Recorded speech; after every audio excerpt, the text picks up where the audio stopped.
A lot of people in life wonder what their purpose is. That's something that I definitely have struggled with for a long time. I know that many other people experience that same strife, but it's not so difficult as we would believe. We have to begin to understand our present existence as an animal first. We need to understand our predisposition to tribal thinking, the animalistic desires and predispositions. For example, we follow emotions very naturally. Why not? Why wouldn't I? Why wouldn't I follow through on the things that I feel, the things that I am thinking? Those are my thoughts, after all. I am hungry. I am tired. I am thirsty. Surely those are parts of me. Humans possess a very strong identity, but without understanding all of the elements that could influence that identity, we can find ourselves obscured from who we actually are. Your desire for food, or for sleep, or for water are not indicative of your soul. They're not representative of who you actually are. Nor are your certain reservations regarding things that you do not like. But we do associate them with ourselves because we do not know better. We do not realize that we share the cavity, we share the captaincy of our mind with our animal side. But the answer is there. It's just difficult to find, difficult to enunciate and specify. Epictetus tells us that it is only enough for the beasts to concern themselves simply with what to eat, what to drink, with what to mate, and where to sleep. But those who have been instilled with the capacity to reason, for them, that is not enough. More is expected of you. If you do not act methodically and in line with your constitution, you will fall short of your proper purpose. So he tells us how it is that we stray from our path. Does that suggest that we do indeed have that purpose that people are often looking for and feeling separated from? I think many of us oftentimes have experienced, at least once or several times over, feeling lost and devoid of purpose, wondering what our role in all of this is. And while Epictetus cannot explicitly tell you what your purpose is, I think his meaning is clear, and that is that your purpose is to be your true self. Your purpose is to overcome these animal-like concerns and supplant them with yourself. To be who you actually are. Not who you think that you are. Not what you feel that you are, but what you actually are. A black cat. Marcus Aurelius sheds more insight on the idea that there is no greater source of fulfillment, nor one that is more naturally occurring than that of being used to other people. And so he says, go about finding some way to be of use. Your purpose in life is to introspect insofar as uncovering who you actually are. The practice of Stoicism is not removing yourself from the concerns of a material world. It is about asserting and dominating your lived existence with a presentness, an appreciation, a gracious attitude. Because in doing so, you begin to pull back the layers of your mind and open yourself to pull emotions out of repression and allow them to run their course. To know yourself. To realize that you are awake, as a person who does not do this is not alive. You are not defined by the worst that you have ever done or the worst that has ever happened to you. Your life your soul, though it may have been affected by certain experiences, it is not shaped necessarily by those experiences. Who you are is absolute. Who you are is true. It is simply a matter of whether or not that true self is able to be revealed.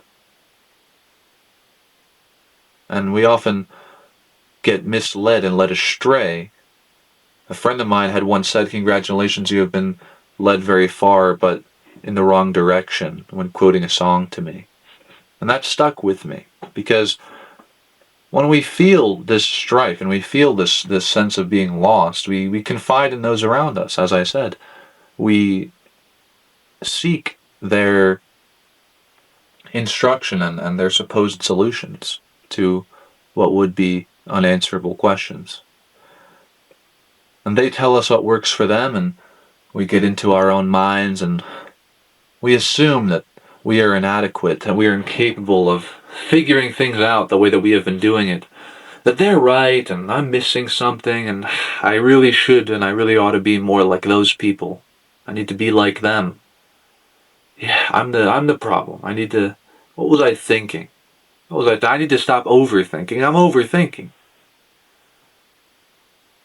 Immediately upon experiencing thoughts and feelings like that, you're degrading yourself. Why are you saying that you're overthinking when, in reality, perhaps emotionally, you're thinking about something as much as you need to think about it? Now, it's true, there is such a thing as obsessing over something beyond a, reasonable point. But you're not overthinking everything in your life. You need to think something through, then think it through. Permit yourself that. Allow it. Allow yourself to be there, to be present, to experience things without this destructive analysis of, or destructive sort of criticism of why you're doing everything that you're doing, because you're presupposing that everyone else around you has something that you don't have. And immediately, by assuming that you need to replicate something that someone else has done in order to be happy, you are encouraging the belief that you are incapable of doing it yourself. You are subverting your own strength, your own solitude.